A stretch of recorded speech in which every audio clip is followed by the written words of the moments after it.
Donny Cates and Nick Klein finish up their Prey storyline in a very dark way as the Destroyer armor, piloted by Thor's soul, battles Donald Blake, who tries one final time to take the power of all of Asgard for himself.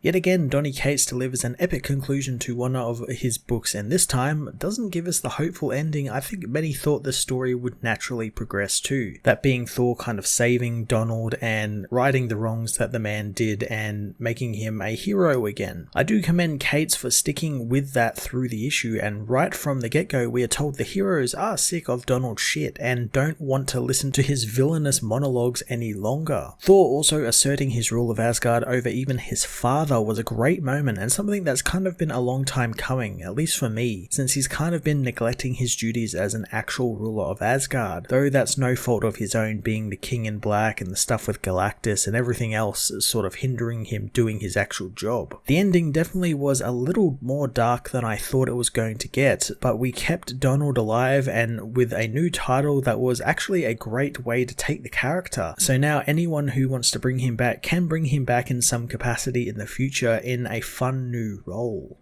Nick Klein again delivers stunning and gritty artwork throughout the book. His violent and raw action of Thor beating Donald senseless throughout the issue was fantastic, but his final pages were what really wowed me, seeing as he did a great job showcasing Donald's fear in his new prison.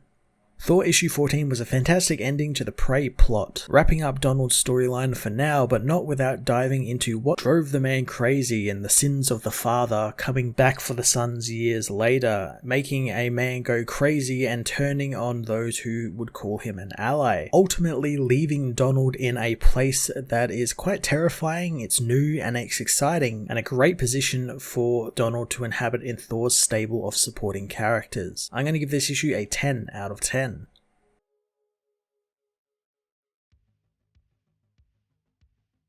Thor issue 14 sees Donald Blake confront Odin, the Thor-possessed Destroyer armor, and the other heroes, told to stay back if he wishes to live by Odin. Loki, however, hopes he disobeys the order and tries to attack, as Donald is angered at Odin's threat, saying all he ever wanted to do was live, but they wouldn't let him, demanding to know why they make him hurt and feel pain. Thor blasts the villain down to the Bifrost, saying that he knows nothing of pain, but soon he will. Donald calls Mjolnir to him, but before he can attack with the hammer, Thor smashes him in the face, beating the man over and over and over until he drops the hammer. Thor is done with the words, and Donald agrees, grabbing the armor, telling his brother that he couldn't possibly think using an armor made by Odin would work on him. Odin has had enough, calling Mjolnir to him, but as the hammer races to its new master, Beta Ray Bill grabs it, using the power to return to his horse-headed form, saying that he is owed a weapon of his own. He throws the hammer at Donald, knocking the man down and ordering Doctor Strange to bind the villain with the crimson bands of Sidorak. Thor thanks Bill for the assistance, but Bill tells him to save it for later since the battle is far from over. Donald screams that he will never be caged again, but Odin says that it's his job to decide that, and creating him was a mistake and one he's long overdue to right. Donald welcomes him to try, saying he never asked to be the son he threw away, and he just wants Odin to make him what he always was, nothing. Odin raises his spear to strike down Donald, but Thor and Loki tell him not to. Loki quickly fixes Donald's walking stick, throwing it back to Thor, who taps it on the ground, getting his own body back so he can hit his father away from Donald, saying Odin won't do anything since Thor is king now. Odin says that this is his problem to fix, and Thor understands all of that and knows it's his father's fault, and a reckoning will come for him soon, but not today. Thor tells his father to leave Asgard, wanting him to give his love to his mother. Saddened, Odin takes his leave as Thor asks Strange to release Donald. Stephen is unsure whether he should do that, but Thor demands he does, so the hero releases Blake, who asks why Thor is sparing him. Thor says it's because he is his brother and they are of the same blood, so he will not kill him, but he has never been above hurting a brother who gets out of line. Thor blasts Donald with his lightning, dropping the unconscious man onto the ground. Thor asks Loki what he should have him do, so Loki says that Donald has done evil things and dealt a great deal of suffering and pain out, but he did those things because of how he was made and how this was his path that was chosen for him. Loki says that he will deal with this personally, family, telling his brother that he could tell him what he was going to do, reminding his brother that he told him once to lie for him, but wonders should he lie again now and not tell him what he will do to Donald Blake. Later on, Donald awakens in a dark dungeon, lit only by Loki's torch. Loki says that Donald is finally home as a giant snake moves in above Donald, told that he wanted it to be real and to be a god, so Donald Blake shall have that. Loki renounces his title as the god of lies and gives it to the villain, calling Donald Blake the new god of lies. The snake opens its maw and drips its venom into Donald's eyes, blinding him and causing him to scream in unending pain as Loki takes his leave.